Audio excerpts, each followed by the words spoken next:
History Inside a Nutshell, the show where we sail into our port of call discussing maritime history. Well, hello everybody. Now, this is the second time we're doing this because we did it once before, but it didn't really go well. But hopefully, second time lucky, fingers crossed, we will get things through okay. So today I am joined by two guests, and these two guests are, and the first one, he can never get away from us, really. He's always there, and we've lured him back. Jake, hello. Hello. The guilty look. Guilty as charged. But we are also joined by a very special guest. Now, this is a really big one because his relative is one of the most well-known Titanic figures, but we won't probably go into detail because we'll let him tell himself. Cliff, welcome to the stream. Hi everyone, thank you. Yeah, I'm a distant relative of Joseph Bruce Ismay, who was the chairman of the White Star Line, president of the IMM, International Mercantile Marine, and also probably Titanic's most infamous passenger who survived. Well, there we go. And then also, Cliff, you have written a book about Bruce, and I do have a copy with me, but I don't know what's inside. But can you tell us the name of your book as well? I can. I just so happen to have one with me. It is Backwards Understanding J. Bruce Ismay, the true story of the man they called the Coward of Titanic. It was released just about 18 months ago.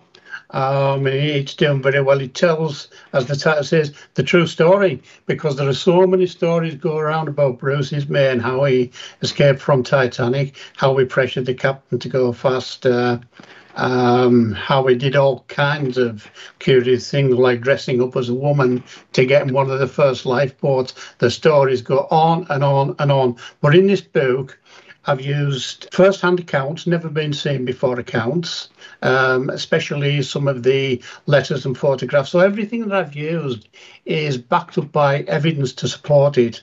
So that's why I can turn around and say this is the true story of J. Bruce Ismay. Before we started again, Cliff, I was just saying that I looked at some new evidence as well from the book, but I was re-looking at the testimony from the US inquiry as well. And comparing that and with the research through your book, there's more to Bruce's involvement in the Titanic than people would think. Well, yeah, I mean, he was there straight from the design stage.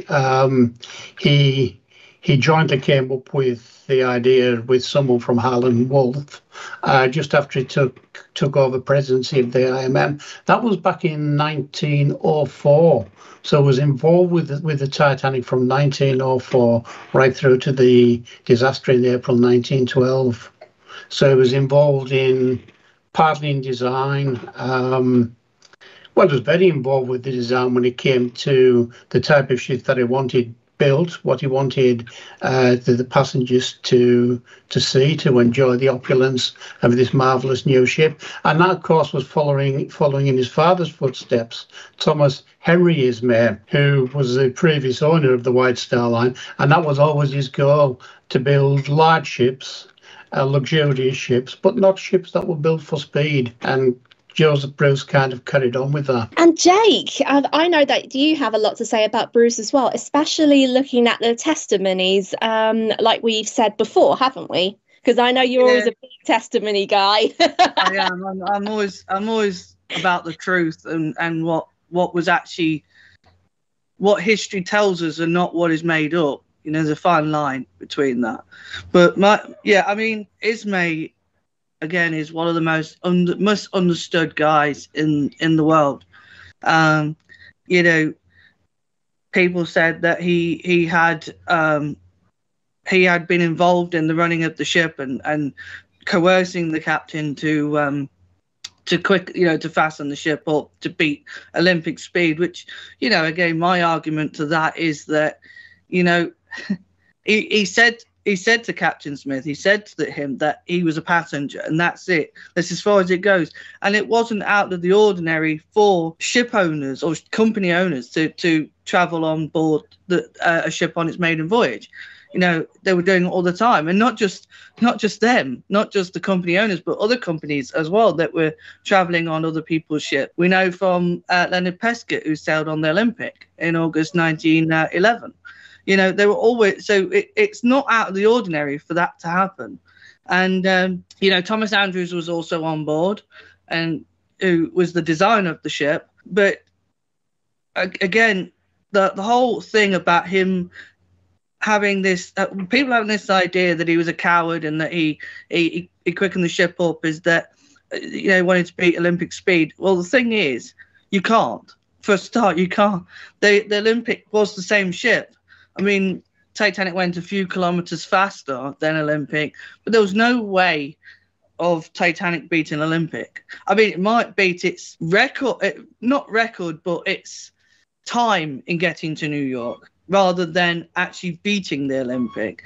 But if you're talking about ships that race through the night or through the Atlantic all the time, especially through ice fields, no, look, you just don't have the Cunard. You don't have to look no further than Cunard. Lusitania and Mauretania were always doing it. They were doing it all the time, and they went faster. They were built for speed.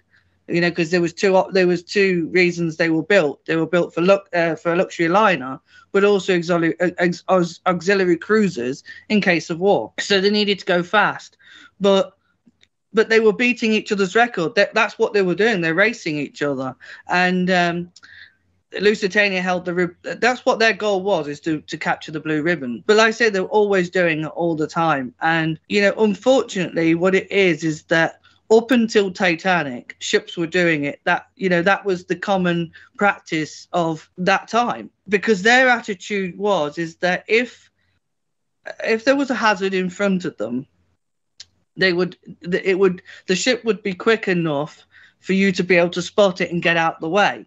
But Titanic put an end to that, and Ismay wasn't doing anything wrong. He was just enjoying a pleasant voyage on board his ship. You know, he was there as a representative as well as a passenger. Yes, he was getting excited about the wireless machine and showing passengers the ice warnings, but that didn't mean he wasn't taking anything seriously. It was new technology. I mean, it's like now, if we have a new phone or a new iPad or something like that, we show it off. We go, oh, look what we've got. That's what he was doing. It was just showing that a message could be sent from the middle of the ocean. That's what it was. It wasn't to show off that, oh yeah, by the way, there's an ice field. But going back to ice fields and how Marconi worked back in those days, is that Marconi wasn't seen as an emergency communication system. It was used to send messages from the ocean. It was for first class to be able to send a business message or a message to their family members from the middle of the ocean, to show off, basically. It wasn't used for emergency services or emergency reasons. And so when these messages were being sent to the captain and Ismay and things, they were not obliged to take these things seriously, because that's not really what the machine was there for. It's only thankful that the machine was on the ship for them to be able to send a distress call, so that rescue knew, or a rescue ship knew, they were in danger. It wasn't showing off. It was just enjoying that this ship had all the technology that it could it's at their hands. It's a touch of just pushing a door and saying, hey, can I send a message? You know, so it's just a cowardly message. There's just, I mean, I don't.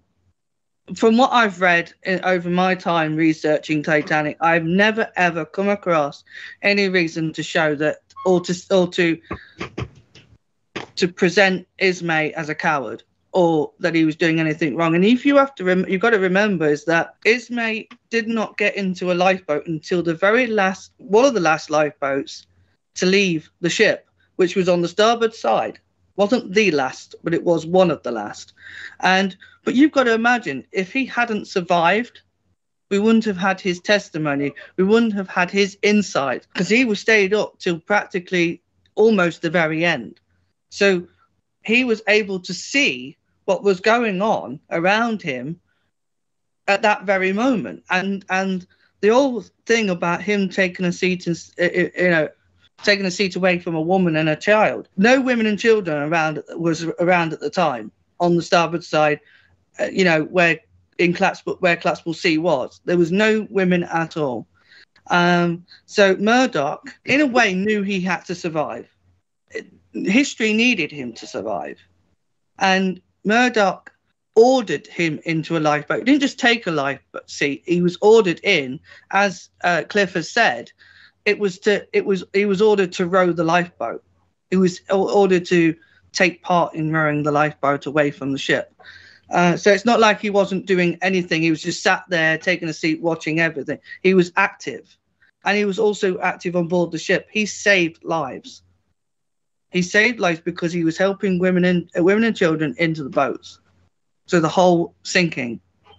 So and he's a human being. Why is it that he is not allowed to survive when other men survive too? He's just, he's still a human being. He's still, but not just Ismay. Other men who survived that night, even if they didn't get into a lifeboat, they only managed to get into a lifeboat because they ended up in the water and they was pulled in from the water. Even they were classed as cowards. In those days, it was perceived that a man should always stay behind and the women and children go first. But if they survived, they would be classed as cowards. They were treated like cowards. We're talking about, for instance, the 6 Chinese survivors on board the Titanic. They weren't even allowed back in their country because they'd survived. They were thrown out. So just this idea of Ismay being a coward is just rubbish. Absolute rubbish. Oh yeah, definitely. It's absolute trash. I mean, I can't say another word for it, but I know I'm not going to, because this is a family-friendly channel after all. And I don't want to swear. No. Aside from all of that, I recently looked or reread the testimony in the US inquiry, and I know what we said last time in the first interview before it didn't really go too well. In the US inquiry, when you hear it through audio or when you read it yourself, you can imagine yourself in that room to see what it was like. And I actually reread it several times, and I've noticed that because of that situation that got Ismay into the inquiry in the first place, he was challenged, especially with Senator Smith, but that's not how he got into the inquiry in the first place, because already he was labelled as a coward because of yellow journalism. Yeah, the yellow journalism came from an old friend of Bruce's, William Randolph Hearst. And the story behind that goes, when Bruce was a little bit younger, he was serving his time as an agent in the White Star Line offices in New York. He was probably around about 21 or 22 then, I should think. And he loved New York. He loved the nights out. He loved the crew that were there. And he managed to make a great circle of friends around him. One of those was William Randolph Hearst. And as I said, the two of them became very good friends. One day, William Randolph Hearst, he was like, you could say, the Robert Maxwell of his time. He actually invented yellow journalism. But Hearst had asked Ismay if he would go into partnership with his newspaper business. And although Bruce and Hearst got on very, very well, Bruce did not get on with the newspapers. He detested the newspapers, especially what he saw of Hearst's yellow journalism. So he very politely declined Hearst's generous offer. He was very nice about it. However, Hearst didn't take very kindly to it, and the two of them had a huge fallout over in New York. They rarely spoke again, and then of course, once the news of the Titanic disaster hit New York, it was Randolph Hearst newspapers in the main that were among the first to severely criticise Bruce without even having all the facts. And once it begins, all the other newspapers join in. And before Bruce knew it, he was tried and judged before he ever even reached New York because of the yellow journalism. So that's why he was branded as a coward before he even got into the courts. I mean, and you've got to remember as well, at that time, because society, once they read it or heard about it, society can judge people very quickly, especially men at the time. And to me, it sounded like at that time, men had to be like doing their duty, being muscular, being the thing that they were supposed to, because it was their duty. But poor Bruce, he actually went through all of that, really. And then in the inquiry as well, he was caught out, really, by Senator Smith, because Senator Smith, he was a tough old bird, and he would give no for an answer because he would dive deeper and deeper and deeper. And then there was one point that Bruce, from what I read, snapped, but then corrected himself. And I can imagine just that. And when you think about, like, with the yellow journalism, people can mistake it as something that, okay, I this is wrong and I know it's wrong, or to say, okay, let me alterate myself. Or some people say, no, he doesn't care. But that's not how it worked, really. No, well, of course, what we have to try and remember is, like so many other passengers from Titanic, I can't say Bruce was only one, but he was suffering from PTSD, post-traumatic stress disorder. Now, that was a condition that it wasn't really known then. It wasn't recognised as a condition. There was no treatment for it. And I think probably because he was going into court with his PTSD, he was being bombarded by question after question after question. And I would say at some point he's bound to lose track of what he's trying to say. He's being cornered in. It's a difficult situation to be in.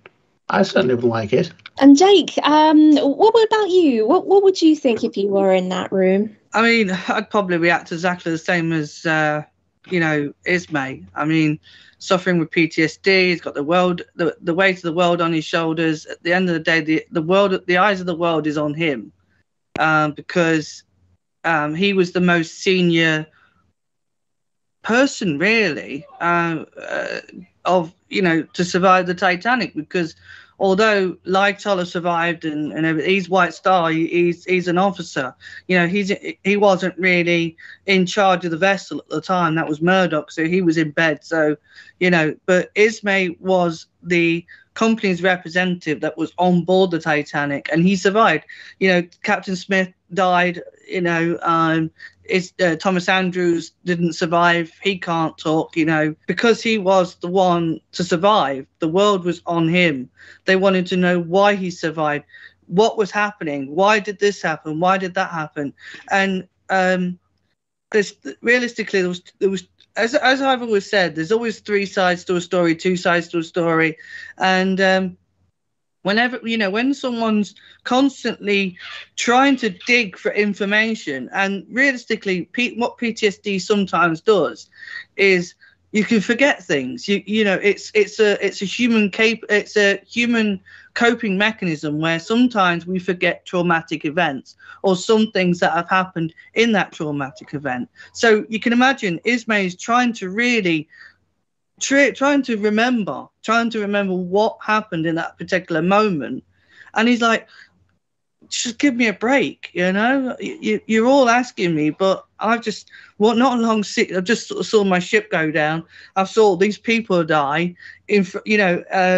I was on the ship until the very last moment, so I saw some traumatic events anyway during that time. And don't forget, this man was also talking to dead people, because Murdoch didn't survive, so he's got this guilt. he's probably feeling guilt of, why did I survive and so many die? You know, everyone has that moment when someone dies or a traumatic event happens. You're always wondering, why me? Why them and not me? You know, it's just this. There's so much going off with Ismay that you can understand why he would, one, lose track of what he's trying to say, and two, he's kind of getting a bit irate, you know, starting to, because he's just distressed all the time. I mean, I couldn't do it. I couldn't do what Ismay did. You basically, it's almost being on trial for murder, for manslaughter, and you had nothing to do with it at all. You had no control over that ship. You didn't slam that iceberg you didn't slam the ship into an iceberg. You didn't, you know, you weren't in control that night. But because he was the owner, and he was the owner of the company, he was the chairman, someone had to blame. Someone had to blame somebody. In any disaster, in any event, someone's got to be blamed for that event, even though he may have not had any control over it at all. You know, Murdoch was in command of the ship that night. Ismay wasn't. He was in bed, safely in bed, tucked to sleep. He was none the wiser what was going on that night until he was told after the event. You know, he didn't see that iceberg. He didn't see that He didn't see it coming. No one saw it coming. But the men on the ship, not saying that Murdoch was at fault, because Murdoch did what he could. You know, I mean, what that man did, I mean, in a sense, he probably saved lives, you know, instead of actually take them. He knew his ship. He knew how the Olympic class worked. He knew these, because he'd worked on the Olympic. He knew how the ship worked. So he did what he could, what he thought was best at the time, and he did. He did what he could, and you know, but Ismay wasn't on the bridge. He wasn't in charge of the vessel. He didn't see that iceberg coming. He didn't know till after the event. But going back with the trials, there was the American trial, which was focusing on what was going on that night, what really happened, trying to figure out realistically who to blame, and you know what was really, you know, they just wanted to know everything, and I think that's what they was trying to dig Ismay for. And then you've got the British trials, not just Ismay but other people too. But then you got the British trials that was focusing on what went wrong with the British Board of Trade. I've actually read the report from the British Board of Trade, from the findings of the inquiry, and there was so much in there. I mean, it's just a huge file of information. And one of the things that stuck out for me is that they were wondering why, one, there weren't enough lifeboats on board. Two, why didn't this happen? Why didn't that happen with the British Board of Trade? Why was the rules so out of date, you know, the laws? And then why didn't they build a watertight deck to stop water from getting from one compartment to the next? So there was so much. So there was the American trial that was focusing on what happened that night, and then you've got the British Board of Trade that was focusing on the Board of Trade. The British inquiry that was focusing on the British Board of Trade. So yeah, that's my take on it, and you know, my opinion on it, my voice on it, because in my eyes, Ismay did nothing wrong, and he shouldn't have been treated the way he was treated. When he was questioned at the time, and then when he was accused of at the time, it just didn't happen there, because a lot of people made accusations, especially while Titanic was being built, because people assumed he was the one saying there was not enough lifeboats, or because he said, no, it will clutter the deck space, or the list goes on and on that way. But I know the lifeboats was rumoured to be associated with Bruce. But again, this is false. That is the one issue that I didn't tackle in the book. And the reason I didn't tackle that issue in the book is because I only wanted to look at anything that I could support with actual evidence. And I could not find any evidence either way as relating to the lifeboats. Now, actually, Titanic had enough lifeboats for the rules of sea of the day. Didn't have enough for everyone. No one tried to pretend it did. But Titanic was required, given the size of the ship, to have 16 lifeboats. And she exceeded that rule by another 4 collapsibles that were on board the ship. So the ship was slightly above the number that was required. And I think that's a bit of applause to the White Star Line for doing that. They didn't have to, but of course it wasn't enough. But it was never meant to be, because Titanic. I think everyone put too much faith in the shipbuilders of the day and the designers. And Titanic was meant to be built as a lifeboat in itself. No one's saying that she couldn't sink. I know it was rumoured that this was an unsinkable ship. It was never said that Titanic was unsinkable, but it was said that she was virtually unsinkable. So what that meant was, yes, the ship could sink, but they expected the ship, if it becomes severely damaged, to remain afloat for some considerable time, so they could use the lifeboats to ferry passengers from a stricken vessel, whatever, Titanic or whatever, from a stricken vessel to another vessel that hopefully will be close by, and bring the lifeboats back to take more passengers. Because at that time, the North Atlantic was a very, very busy shipping route. And it was said at the time that probably there'd be very few instances where ships would be more than 20 minutes apart, and that was more or less as it was. But that was the plan, that they will keep coming back on the force. Of course, unfortunately, we know that wasn't the case. But we mustn't forget as well that all the lifeboats were lowered, but some of them. Well, no, they weren't all lowered. I beg your pardon. There was at least one that was washed off the deck, possibly 2. So I do believe that if Titanic had more lifeboats, there wouldn't have been time to lower them anyway. Would anyone else have been saved? Speculation. I very much doubt it, if I'm going to be honest. But yes, he did take some blame for that. But I really don't believe it was Bruce's decision to have less lifeboats. As I say, I have no evidence to back that up. I don't believe it. But at the end of the day, Titanic had in excess of the number required by the Board of Trade. I mean, she got a seaworthiness certificate. If she didn't have enough lifeboats, she'd never have got the seaworthiness certificate. So it's very sad. It's very sad how it happened. But, of course, one of the things was a lesson was learned. Sometimes it takes a great disaster to learn lessons. It even happens now. There has to be disaster. There has to be a loss of life. And then someone will say, why didn't we think of this sooner? Of course, it's too late for the poor souls that have lost their lives, but possibly not too late for others that might be in a distressing situation in years to come. And then we also got to look in the night of the disaster itself, because Bruce was a hero that night, because I don't know if hero was the right word. I'd say he's done everything that he could, because he mostly got off the women and children into lifeboats, one of them being Margaret Brown.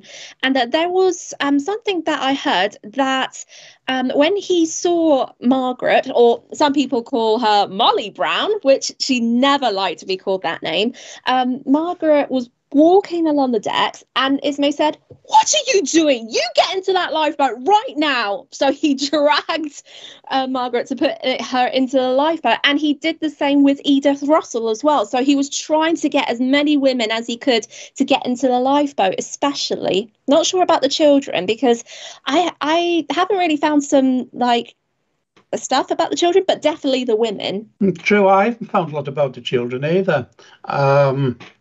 Of course, a child then, I think it was under 16 was classed as a child. Anyone over the age of 16 will be classed as an adult. Not like now, it will be 18, depending on whereabouts in the world you live, but generally it's 18 years. But yeah, he certainly did. I know a story that goes along with Edith Russell. It was round about number 9 lifeboat on the starboard side. and it was trying to help load the lifeboat, but for reasons never properly explained, that there was a delay in loading lifeboat number 9. But at that time, he saw Edith Russell, and he cried out to her, what are you doing on this ship? I thought all women had already left, and that was pretty early on in the sinking. Edith Russell said, quote, Bruce pushed me swiftly down a narrow iron staircase. He certainly saved my life that night, unquote. And the reason he pushed her down the staircase was because he knew the lifeboats numbers 9, 11, and 13, I think it was, or 11, 13, and 15 were going to be lowered down to the deck below. They were the only lifeboats that could take passengers from that deck. So he pushed her down to the deck below to ensure that she could be put on a lifeboat. And of course she was. So yeah, he saved her life. But I think his actions began once he left the bridge, when he realised how serious the situation was. He left the bridge, walked onto the boat deck, and he found himself aside starboard lifeboat number 7. He helped take the covers off the lifeboat, helped prepare the lifeboat, and helped bring load women and children onto that lifeboat. After lifeboat number 7, he moved slightly forward to 5, to which he did more or less the same thing. The lifeboat number 3, he helped there. Now, we're not quite sure what position lifeboat number 1 was in. There was some confusion about that, but he couldn't really help there. So then he walked toward the stern of the ship to lifeboats numbers 9, 11, 13 and 15. After he'd done that, what a lot of people don't realise is he moved over the stern of the ship to the port side, and the first lifeboat he came across was lifeboat number 16, where he chanced upon a stewardess called Evelyn Marsden. Now, Evelyn was a first-class stewardess, but she also doubled up as a nurse if required. And he called out to her, why aren't you getting on a lifeboat? Because you're just standing. She'll just stand watching all the other women and children get on. Why aren't you getting on? And she said, well, I'm just a maid. And Bruce said, well, I dread to think what his actual words will be, but basically he said to her, that doesn't matter. It doesn't matter what you are. You're a woman. Get on that blinking lifeboat. So she did, and she was saved. And as it happened, she was an expert oarswoman. She was very much engaged in rowing that lifeboat to safety. After lifeboat number 16, again he moved right down the port side, looking at all the lifeboats. There wasn't really much you could do to help with many of them. Some had already gone, some were being lowered, and some were just being boarded. But there wasn't a lot you could do until he got to lifeboat number 2. On the port side, which is right at the forward of the ship. And he came across a group of women, first-class passengers. I think there were about 5 of them. And there was a lot of commotion at the lifeboat, and the women were standing back. They didn't want to get involved with it. So Bruce took them by the hand, and he escorted them back over to the starboard side of the ship, where he found collapsible lifeboat C, and he got them on board lifeboat C, and that of course was the lifeboat where he eventually made his escape from Titanic. And as was it Jake said earlier, it was actually ordered on board that ship. I know that from what I've heard before, but I've heard that first-hand account from the great grandnephew Bruce as well. It was in the family, and Bruce didn't actually admit that until about 1933, I think it was, shortly before his death. He actually admitted that yes, he was ordered onto the lifeboat. I don't know why he kept that a secret all that time. Perhaps it maybe thought, well, if I say I was ordered on the lifeboat, people are going to say, you weren't, you just jumped in. So I think at that time of his life, for him to come out and say, I was ordered on, well, I think that must have been the truth, because he would have no reason just to make it up then. So that is how he came to get into lifeboat collapsible sea.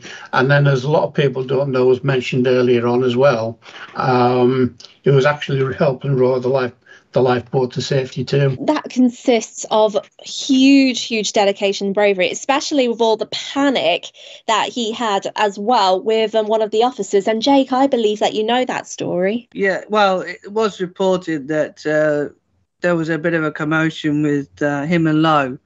I believe it was Lowe who, where Ismay was kind of trying to, not, I wouldn't say panicking, but he was trying to help, take charge, or and lighter.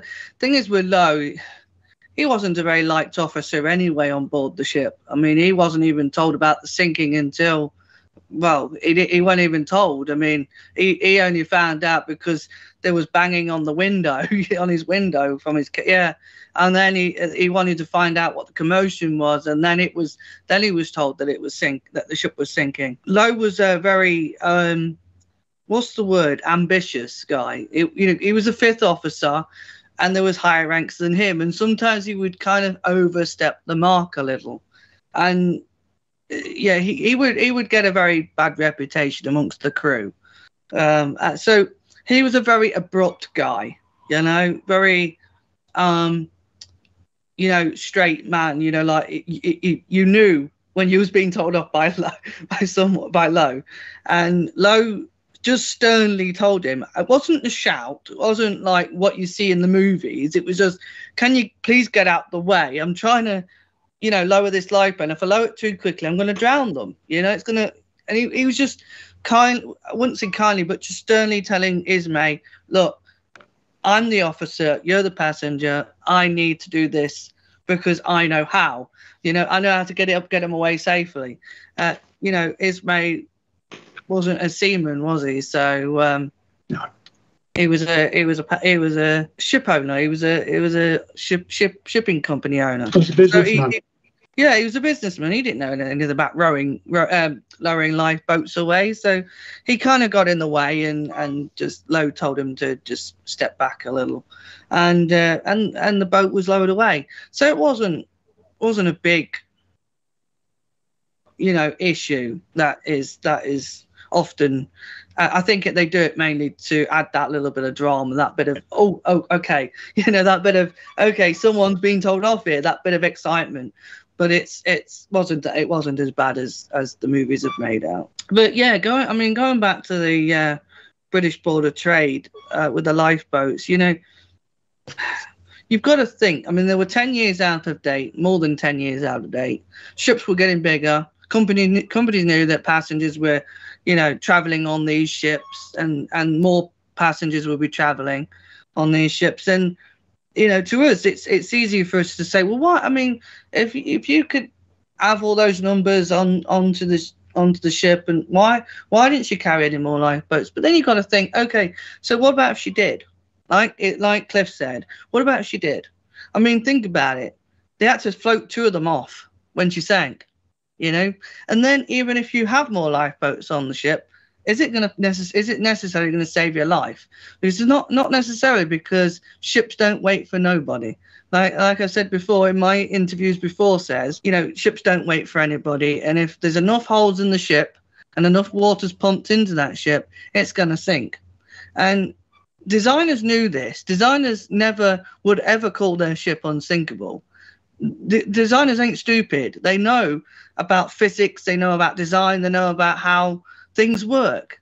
You're not going to put a ship to sea not knowing this. But what you do is you design a ship to withstand enough damage to keep it afloat for so long. Such as the Titanic was designed with it could flood up to 4 compartments. That's a great deal. The Lusitania could only flood up to 2. So realistically, Titanic was more safer than the Lusitania that had come before her. And as we know, in what happened with the Lusitania, she sank in 18 minutes. Titanic lasted 2.5 hours. She did act as her own lifeboat. She was behaving what she was designed to do. Even Thomas Andrews didn't call her unsinkable. It was practically unsinkable, but it was the press again that got hold of the unsinkable, name, the moniker that had been put onto the ship, and sold it that way. And then everyone thought, okay, the ship is unsinkable. But as we know, that yes, Thomas Andrews was very what's the word? Very he knew that his ship, because he was confident that his ship could stay afloat, because he would often say to passengers, well, she could flood in these certain compartments and she'd still stay afloat. But you see, what they didn't envision that night is what happened that night. What they didn't envision is what happened that night, is that she sideswiped an iceberg and she opened for up to 6 compartments, which, she sank. But, as we know, that ships that have been built in a way, but with better standards than Titanic, have sank in less time than Titanic. Britannic herself, her own sister, she was designed to stay afloat with 6 compartments flooded and still be safe. But she sank in 55 minutes. Yes, she struck a mine. It was a totally different circumstance, whatever. But she sank in 55 minutes. Titanic lasted 2.5 hours. The whole thing about this fire that apparently took place, and Clifford Ismay, who knows which historian had put this out, the whole thing about that is that the reason why it wasn't really brought up, it was brought up, but it wasn't really taken as a serious matter, because one, it's a coal burning ship. They all were back in those days. It was common for fires to take place. 2, it wasn't a fire, it was a smouldering fire, which means it was intense heat. So what happens is when the engines start up, they vibrate and coal rubs together and sometimes ignites. That happens. And designers know this happens, and they design their ships to withstand this sort of damage. But what the Titanic didn't damage was a watertight compartment. It wasn't a wall that was supposed to be watertight. It was a coal bunker wall, which wasn't designed to be watertight, and that was the thing that collapsed, not a watertight bulkhead. Okay, but you've still got to give it to the Titanic. She lasted for 2.5 hours. I mean, even Thomas Andrews only gave the ship an hour to an hour and a half. She lasted a lot longer than he thought. And, and it could, and obviously it sort of helped her leaning to the other side, which kind of counteracted what she was going to do anyway. So, you just got to think, they knew what they were doing. And the British Board of Trade's attitude was, is your ship safe or not? Because if it's not safe, then it needs more lifeboats. You're gonna need, why clutter all these lifeboats up? They didn't see the reality that the law needed to be changed. It was all down to the British Board of Trade. They were at fault for not allowing to have more lifeboats on board. But then again, as we know from history, that doesn't always guarantee safety. It's a bit like when we blame the Californian. People will blame the Californian for not coming to the rescue. You got to think, right, okay, she was only a couple of miles off. She could see the ship. She could see the rockets going up and so on and so on. But then you've got to imagine, she's only a small freighter. She's a lot smaller than the Titanic. So even if she got there, could she have taken more souls on board? Could she have been able to take the whole 2,000? On board? Would she have got there in time before the ship sank, or could she have got there in time by the time the ship's? But she might have got there when the stern's about to disappear. Who knows? It's speculation. But what we can know for sure is, or at least what we not know for sure, but what we can say is, and the argument is, could she have saved more lives? Could she have saved lives? It's easy for us to blame. It's easy for them to blame the Californian, the captain of the Californian. It's easy to blame all these people, but it doesn't come down to the people that night. It comes down to the laws that were around that in those days. The laws just did not cater for a ship the size of Titanic. Saying even the Lusitania was carrying lifeboats for half the passengers that were on board. The same incident could have happened to the Lusitania, what happened to the Titanic. Same with the Mauritania. Every ship back then, until the Titanic sinking, was carrying lifeboats for not even half the people that were on board. I think the reason we can blame things when it comes to Titanic because it happened, but realistically it could have happened to any ship up until Titanic. And it's just unfortunate it happened to Titanic, and people had to lose their lives. But as we know from other sinkings, such as the Lusitania, she had 48 lifeboats on board the ship, and only 6 out of the 48 were ever successfully launched. And that is to do with how quickly the ship sank, and well, partially to do with the crew as well, as we know says, and also the list of the ship. So we have to take into account that, would it have made any difference? Because they had to float 2 of them off anyway. I mean, I think the best system that they had was what was on Britannic with the gantry davits, because they could electronically lower lifeboats. But with the Welling davits and the Welling davits that were on the Lusitania, it was a slow process. It was a very slow process. But there we have it. Yeah. But that's really important to know, really, because even though Bruce, everyone thinks Bruce was responsible for the lifeboats, that's definitely not the case. And I think that really just proves that Bruce being blamed with all the lifeboats, that could be debunked. Well, basically, Bruce was the managing director of the White Star Line. Yeah. And at the end of the day, the buck stops here. So I can understand him being blamed, but of course the blame was disproportionate, and I think it was headed, was pointing in the wrong direction. But yeah, I can understand how people did blame him, but you have to know the full story. It's no good just jumping to conclusions on part of the story. You have to read. A lot of the answers are in here. You have to read the books, lots of great books around that go into much more detail, and just read them. And once you've got the evidence, think about things and then make your mind up. Don't just jump in and say, oh, well, he said this and he said that. Must be right. You need the evidence to support it. And I think we'll probably put in one last question. And this is going to be a group decision. But does everyone think that after all that we spoke about, is Bruce innocent? Yes, absolutely. Yeah. I can't think of anything that he could legitimately be blamed for. No. Innocent. That is just so simple, really, because there's enough evidence to support that he was innocent, but it was just a shame that no one accepted it at the time. But now we've moved on with the times and there's more research now, it's just easy to assume that, okay, this is more acceptable. Exactly. Time moves on, research moves on, more and more questions are answered. Some go down the wrong tracks because you'll always have spin-offs. But again, look at the evidence, read the evidence, and the Court of Inquiry is a great source of information. Okay, not everyone at the inquiries was telling 100% of the truth. We know that. There were 1 or 2 that got it slightly wrong, including Bruce at one point.